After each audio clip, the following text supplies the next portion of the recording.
contracts that we're getting. And remember, when you go from the work table to the teacher, you must have a mask on. And if you were to touch this and that, holy moly. Let's go to Mike, South Riding, Virginia. Hi, Mike. You're on the Rush Limbaugh Show. Hi, Ken. How are you today? Good. Welcome. You're doing a great job. I appreciate it. As I was mentioning before to your calls from your, my idea of choosing a vice president would be to choose the most qualified person for that particular job. If it happens to be a black person, that's fine. If it happens to be a female, that's fine.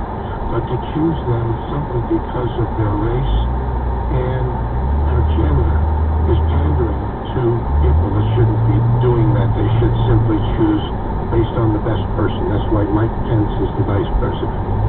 Well, I thank you for calling, Mike. I couldn't agree more with you. And it's interesting that you say that because I do get the feeling that the majority of thinking Americans realize what just happened with Joe Biden and Kamala Harris because they saw the relationship they had leading up to and before the debates, because Kamala Harris was running for president at one time.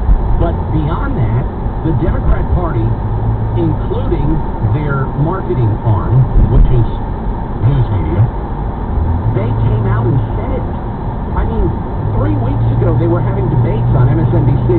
Well, you know, it's really going to be bad if he doesn't pick a black person. It's really going to be bad. Oh, I know. And it better be a woman, too. Well, what do you think's going to happen if he picks a white person? Oh, my God, a white person. Are you kidding? Do you think he's crazy?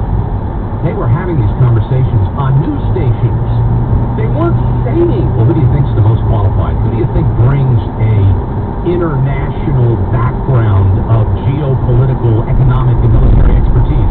Who cares? Look at that skin. It's so youthful. And I have to admit, Kamala has great skin. You cannot argue about that, people.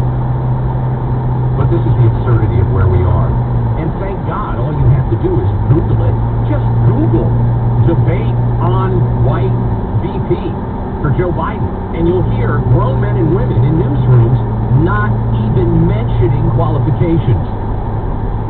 Well, it's really important that he picks a black woman. I mean, he kind of went out on the limb and said he was going to pick a black woman. But what if he can't remember his name that day? Well, it doesn't matter. We'll show him pictures. And then what we'll do is we'll circle all the black people on the chart. You think he can follow along with the chart? Of course he can. He's Joe America. 800-282-2882. Malcolm in Houston, Texas. Hi, Malcolm. You're on the Rush Limbaugh Show. Welcome. Hey, I think you're a little off. I think the DNC chose Kamala Harris because they think Biden's going to bow out as soon as the election's over. If he makes it past the election, and Kamala will take over the presidency.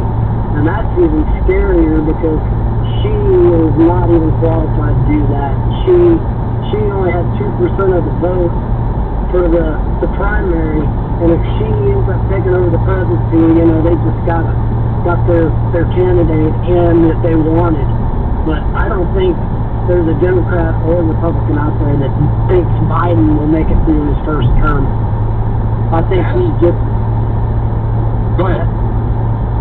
I just think he was the one that was up, and he's the easiest one to get out and get the person they want in the presidency. And they want a liberal. She is very outspoken as a liberal. She's probably the most liberal one they have up there who doesn't call herself a socialist. Malcolm, that I have to tell you, that is a very interesting theory, and I agree with you on a couple of points. I do not believe she's qualified to be president. But here's my only question about your theory. Don't you think if that was truly the plan, the Democrats would have gotten someone stronger than her? If that was truly the plan, if the plan was in 3 months, Joe Biden's going to slip on a banana peel and fall on his skateboard and hit his head, and then don't you think that they would have brought a stronger candidate in? Well, you know, she's the perfect candidate for the DNC because she is such a liberal, and she doesn't call herself a socialist. She may not be a strong candidate. She doesn't have to. If Biden can pull the vote, she can pull, you know, the black vote because she's black and the woman vote. they think that that's the perfect scenario for them to get the presidency. I don't think it is, but I think that's what the DNC thinks, and that's why the DNC chose it. Well, that is a very interesting take. I want to thank you for calling. 800-282-2882. I was in such a good mood, and then Malcolm, he gave that flicker of hope that to the Democrat Party that, Joe Biden might win. So I'm going to be depressed for about a minute, but then we'll be back from this break to get more of your calls next. You're listening to the EIB Network.